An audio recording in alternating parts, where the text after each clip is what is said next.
Hello, everybody. Daniel and I have just hopped on to have a little chat with you all about International Yoga Day, which is today, Sunday.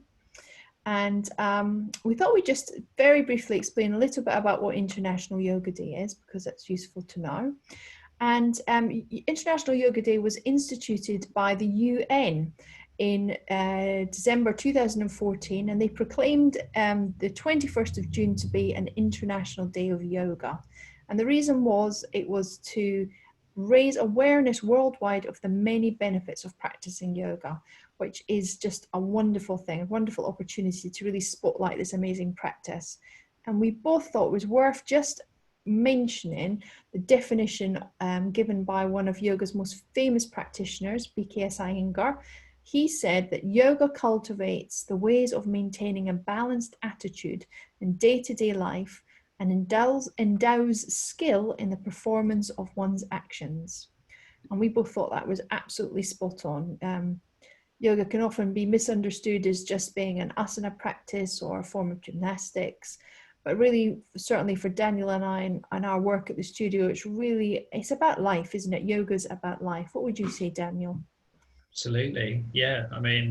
Yoga has been our lives for longer than I can think back. um, and we thought it might be quite an interesting thing for you all to hear a little bit about our stories. So we thought we'd tell you a little bit about why we started yoga and what our journeys have been. Because a lot of the time, we can be stood in front of the class or doing these web interviews and you hear little snippets of our story, but it might be quite nice for you to hear a little bit more about why we got into yoga and why it's been so integral in both of our lives. So, Dawn, I'll throw the question over to you. What made you start yoga? Okay, so it's quite funny, really, but I did my first yoga class when I was about 18, and it was because oh my God, I can't believe I'm admitting this out loud. So I had a boyfriend when I was about 18 who was much, much older than me, inappropriately older, although it was fun at the time. And he was a yoga teacher and gardener. And he kept going on at me to do yoga. I thought it'd be really good for me and for lots of different reasons. And so to impress him, I went to a yoga class. And at that time I was a real gym bunny. I really loved jumping up and down in aerobics classes. I gave myself shin splints about once a month from doing high energy classes. And I did this yoga class in a gym, and it was literally in a weight training gym, and there was just rubber mats down, so we didn't have yoga mats. But I loved it. I absolutely loved it. I came out of there, and what I know now is what happened was my nervous system had been calmed down, but I didn't have a clue at the time what was going on. I just felt so, I was glowing. I remember he said to me, "You're glowing. You just need to do more yoga." And so I did. I took it up from there, and then went to a proper yoga class, and not in a weight training gym. And from there, the rest is history. I just kept practicing for several years before I started my training at 21 as a yoga teacher. And but really, it was for the love of a man. Why did you start yoga? Was it a funnier story or something else? Well, I suppose I could probably start it in the same way. It was because of the love of men, but my struggle with that.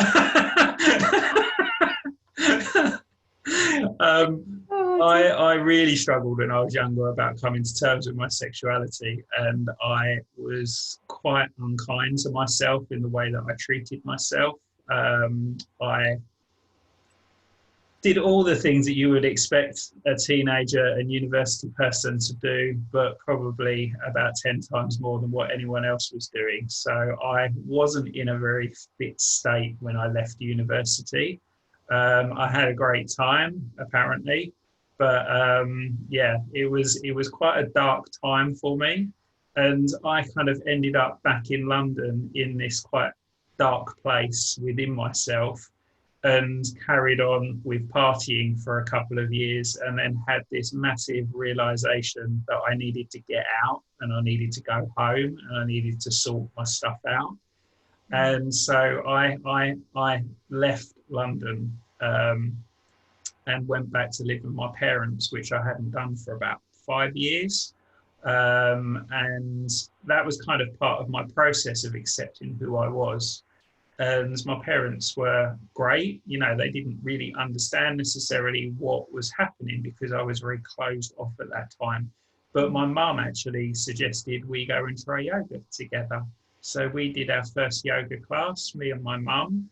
And I remember not really understanding what it is that I was supposed to be doing.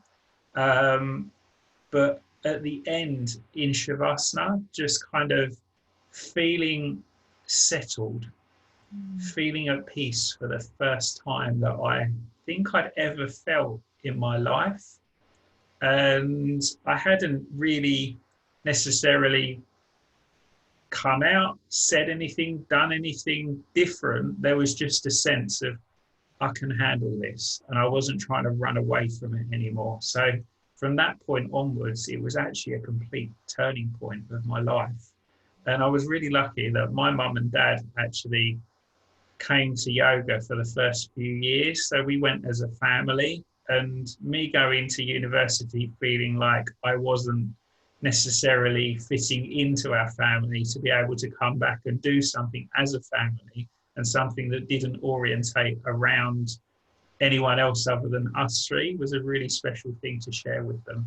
And they still practice yoga with me now, which is lovely. So, you know, I'm really grateful to them for suggesting that, because I doubt I would have done it on my own.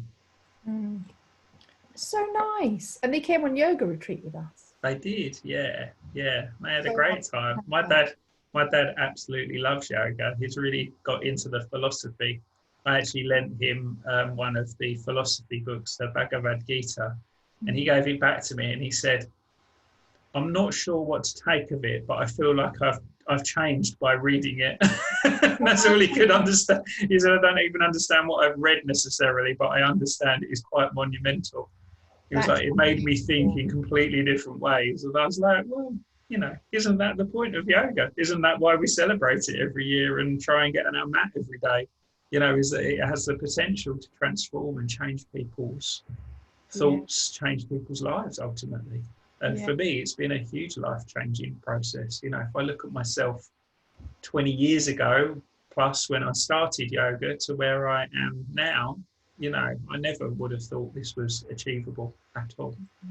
Not Mm. at all. You know, I could barely see the end of the week, let alone, you know, being able to run a business and work in therapy with people and be supervising and training people. You know, it's you know, I strongly suggest that yoga has been probably the most constant thing in my life, that has kept me grounded and kept me on the straight and narrow. I so relate to that. I would say the mat, and I don't mean us and a mat, I mean stepping into that metaphorical mat. So the yoga that happens every day in our life has been my touchstone. It's just taken me through, and my one constant has taken me through some incredibly challenging personal times throughout my life. No matter what was going on, it was always I knew that when I did my practice, my meditation, my flow and my pranayama and then my relaxation, that hour or hour and a half was the time where I felt okay. I felt safe, I felt grounded, I felt peaceful. I didn't project in those times. I didn't feel fearful. I didn't feel anxious. And then when I came off the mat, you know, whatever was still there was still there. But in the times where it was so difficult, which were, you know, there were some very difficult times a few years back, that was the one place, it was my refuge. It really was my refuge. And I don't, it's been my longest relationship. Wow, I haven't even thought about that, because it's been 31 years I've been practicing now. So yeah, that's the longest relationship in my life, and it's the one thing I can't imagine putting down or not having is my partner. It feels like my partner is in me, is part of me. What would you say that you've learned personally from your yoga practice? what's been the thing that you've taken from your personal journey most? I think the most the most useful things that I've learned are tools, are ways that I know I can apply when I feel certain ways, or when I notice myself in a certain mood, or if I need a reality check, or if I'm feeling exhausted. I didn't have that level of skill even to be able to recognize what I was feeling like. Mm. And now, because of the time that I've given myself to be able to reflect and become aware, I've now learned tools that can then be applied to how I'm feeling. And I would say I I don't use those tools to avoid what is happening. Mm. I use them just to make me be able to get in the headspace to be able to sit with them. So it's not an avoidance tool. It's actually something to open it up a bit deeper and be like, well, you're feeling tired. Well, why are you feeling tired? What's going on? Where have you been spreading your energy? Where have you been? Where have you been possibly not looking after yourself as well as you could have been? Have you been doing this consciously or unconsciously? Mm. And what I've realized through the practice of yoga, and actually specifically over the last 12 weeks, is there is no certainty in anything that we think we know, because it will change and we don't know how it will change. And for me, being comfortable to know that whatever gets thrown at me, I've got resources around me to be able to help me. I've got practices that I know that can support me.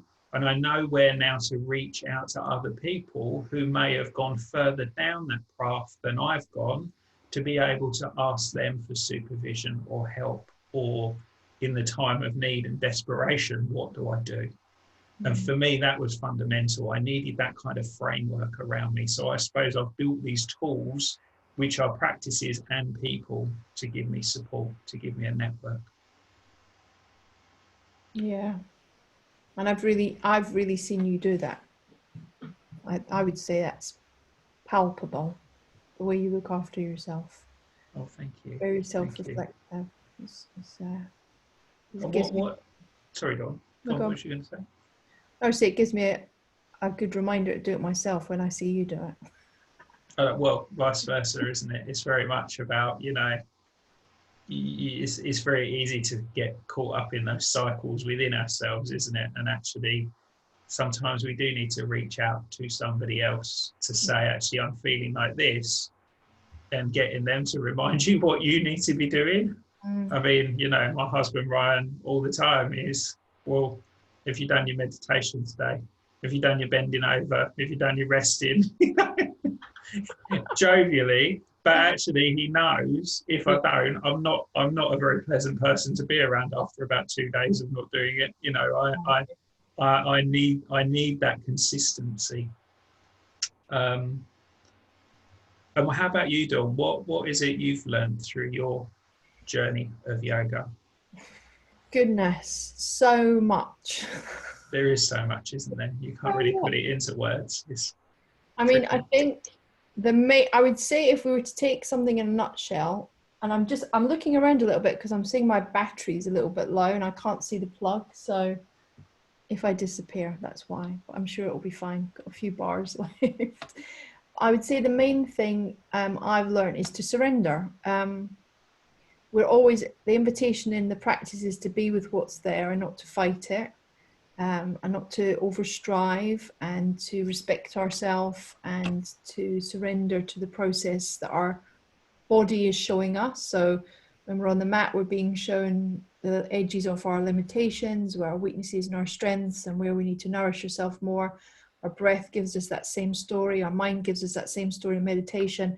And to surrender to what's there, not fight it. And for me, the practice of surrender changed my life. It changed what had been extreme suffering, personal suffering, through lots of different situations that were going on in our family, to just feeling so spacious and blessed and full of love. And I can honestly say I haven't come back from that space. And whenever I feel sad or fearful or worried, you know, I notice that as soon as it comes up, and I let myself surrender to it in the same way that when I'm on my mat, I surrender to what's true, what I need.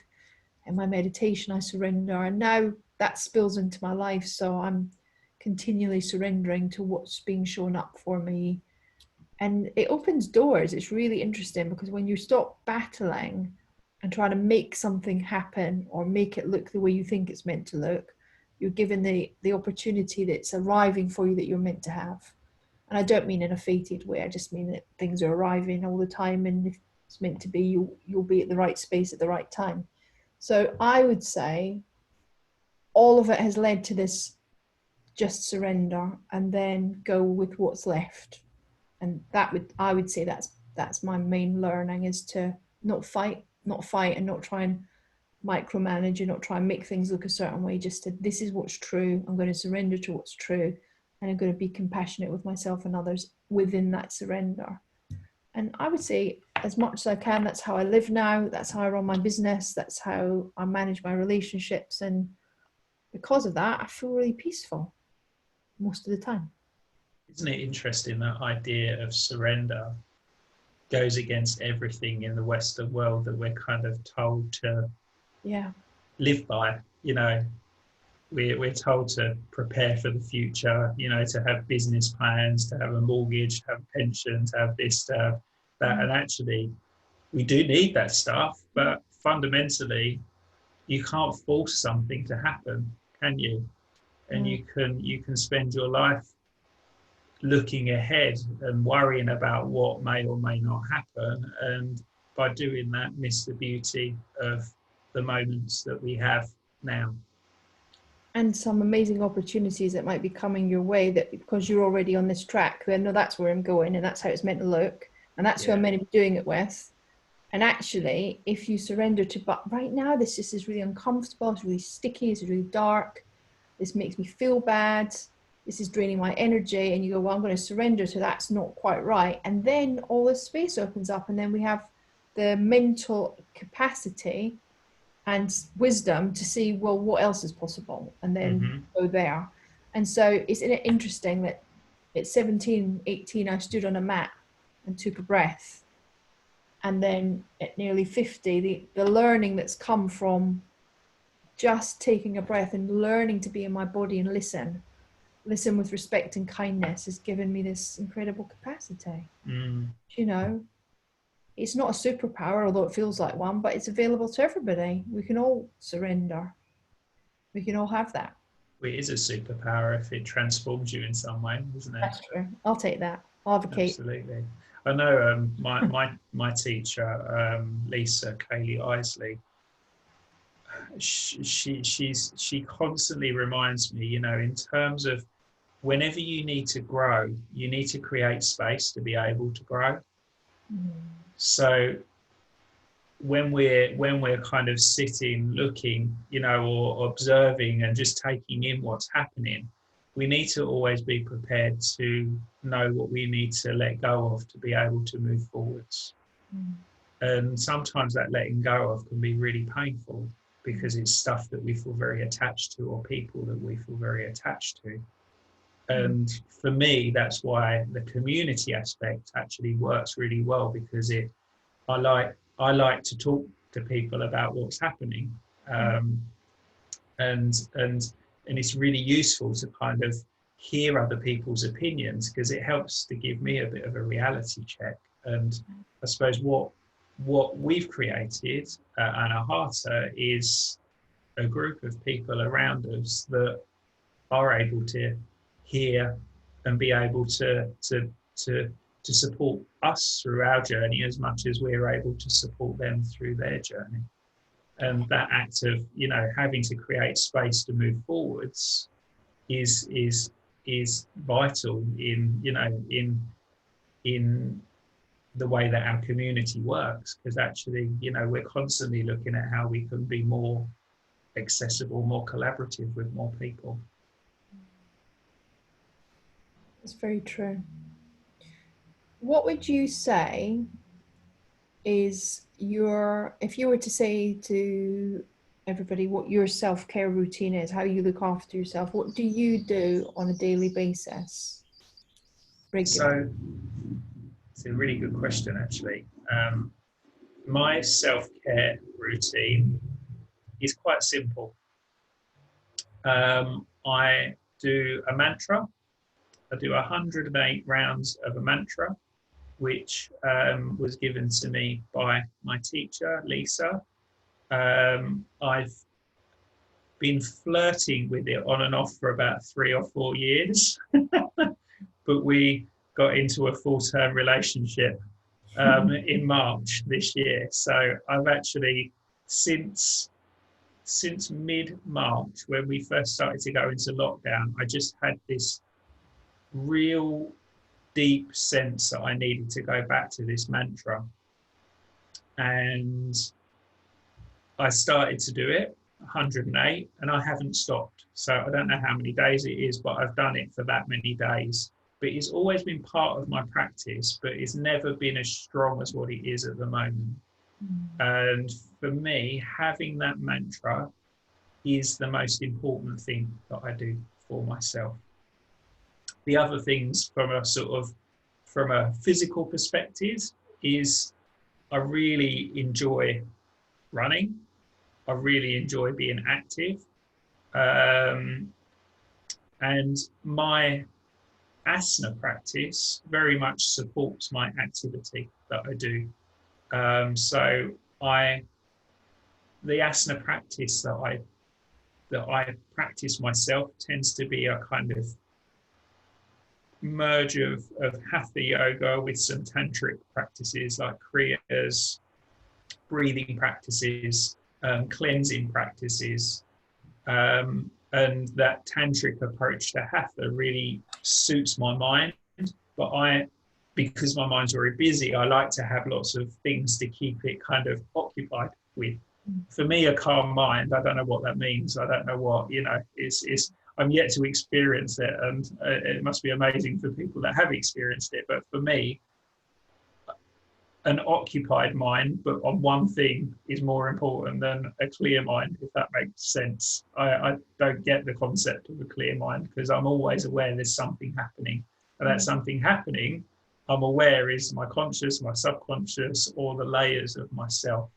And what the mantra does that I do is it takes me straight to that point where I can connect with all parts of myself.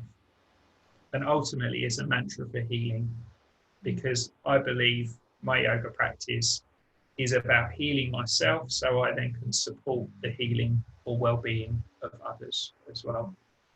So I don't do a lot of asana mat practice, probably do 3 hours a week, maybe, if you're lucky. I quite like listening to my teachers. I do recorded classes with them, and I have done for years because one of my teachers, Rod Stryker's in America, and my other teacher, Lisa, is in London, and my other teacher, Uma, who teaches me Yoga Nidra, is in Stroud. So, they're kind of all displaced all over the place. So I'm quite used to having my teaching online. But for me, if there's one thing that I do every day, it's my mantra. So what would you say is yours, Dawn? Mine's really simple. It's meditation, really. I meditate every day. I have for 30 years. I started meditation when I was 19, same time I started yoga. And I practice a mantra also. I follow, I don't like the word follower. I don't have a better word.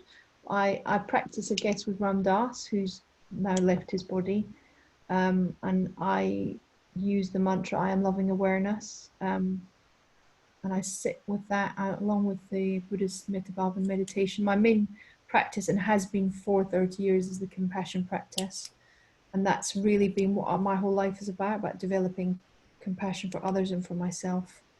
And I would say my practice is moment to moment. It's not just when I'm on the mat, it's when I'm with my family, when I'm with my students, my clients, when I'm walking down the street. Every moment is an opportunity to open myself up to that peace that I know is there, to that feeling of connectedness, and to feeling compassion for others. If I don't do it, I'm not very nice. I can get quite overwhelmed. I go into overwork mode, and because I stop noticing how I'm feeling. I stop noticing when I'm tired, and when I'm tired, I'm not very pleasant. I can get quite grumpy. So I'm quite rigid about, I don't do a lot of socializing, very, very little, because I find I'm with people a lot of the time, so I need quiet time and I need space. So I make space to be on my own every day. I need space in nature, so if it's not on my garden, it's the woods or the beach. I try and get enough sleep. That's really important. If I don't sleep well, I'm, again, not very nice. So I guess it's about, physically I look after myself. So I move, I walk. I don't like running. Unless I was running away from somebody, I wouldn't run. You know, I'll walk somewhere. I look after myself as best I can physically. So yeah, I guess it's my mantra practice, it's my meditation, it's the compassion practice. But I would say it's not separate from my day-to-day life. It's just every moment. That's right now. And that's Yeah. something I've developed. It hasn't always been that way. I'd say it's been the past few years. Mm. Certainly the past 18 months has been very strongly that way. But you know, I've developed that's come with time. That the practice and life are now one and the same. They're not a separate entity. But for a long time they were. It was like I did my practice and then I went and did life. Yeah. And the Yeah. practice, yeah. Yeah. I get that completely. I think, isn't that ultimately what one of the intentions of yoga is, for life to become yoga, yoga to become your life? And actually, when you're constantly aware of yourself and you're able to act from a place of truth from within yourself, even if that truth is, I don't know and I need to find out more, or I'm scared now and I need to step away. Actually, that's still being truthful to ourselves, isn't it? As well as the stuff where we, sort of leap in with 2 feet. But ultimately, I've realised that it's took me 20 years to find a practice that I've stuck with religiously for a period of time. And I know that my nature is that it will go at some point and I'll need to replace it with something else. And that ultimately, for me, is what yoga is about, this impermanence and being open to just constant change. The fact that we can't hold on to anything because everything will change, everything will leave us, everything will go. But also if we sit with whatever emotion that we have within ourselves around that, and we give ourselves space to feel that emotion, then something else will fill that space. It's only took 20 years to learn that.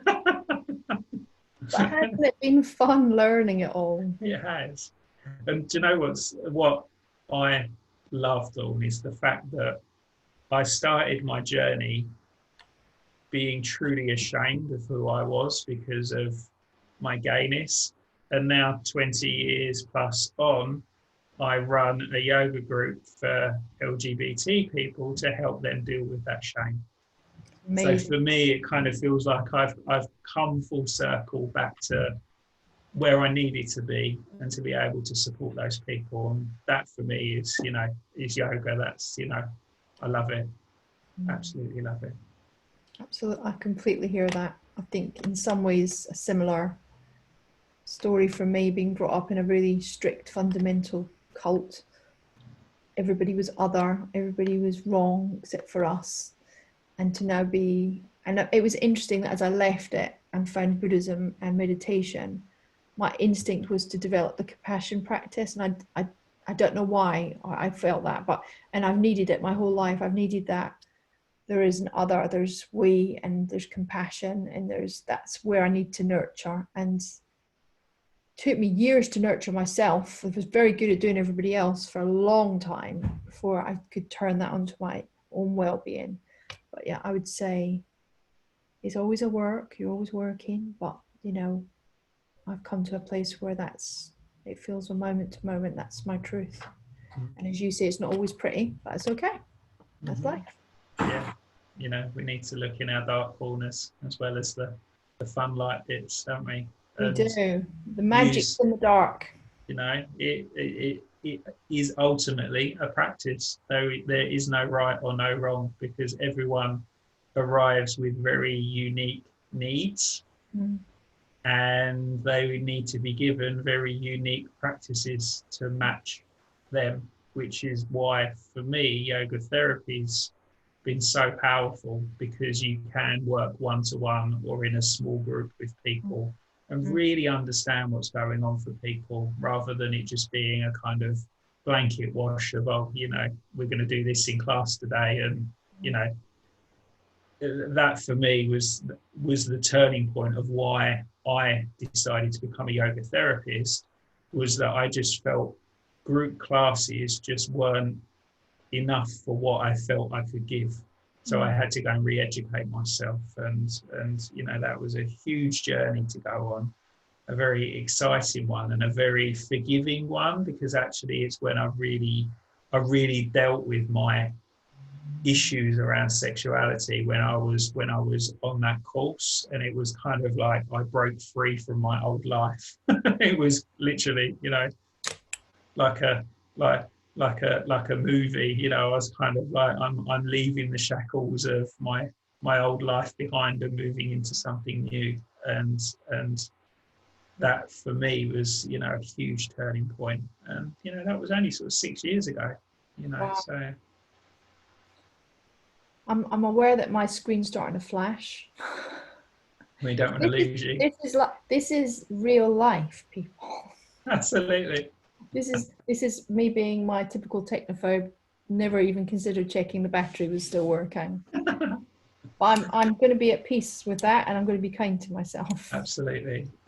Well, I hope we've kind of shared some of our stories and given people an idea about why we do yoga, because actually, you know, we talk to a lot of others about it.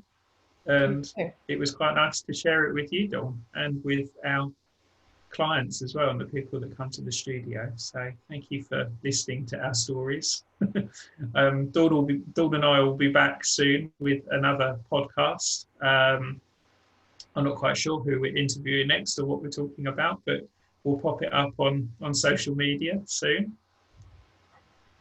I'm looking forward to it. We've got a list of some very interesting people, and it's really been fun to develop the podcast. I'm enjoying it. I love having a chat. We can do that well, can't we? Yeah, we're experts at chatting. Interesting. We'd love to hear what your self-care routine is. So maybe in the comments, you could write down what you do to look after yourself, or and that can inspire other people, because you know what, a lot of people don't have any self-care routine. Like, it's everything else, and then I get to bed, or I've had a drink, or I'll have a holiday once a year, or I'll go shopping. But actually, what do you really do to look after yourself, look after this incredible body that you're in, this mind that you inhabit? We'd love to hear from you. We would do. So stick it in the comments, and we're really looking forward to seeing you in person. In the meantime, thank you for continuing to come online, because, you know, otherwise we'd all just be sitting looking at walls, wouldn't we? And that's not much fun. Watching more Netflix. I've watched all of Netflix. That's done. Is it on Amazon Prime. Amazon Well, lovely to chat with you, Dawn. You too. Take care. See you later. Bye.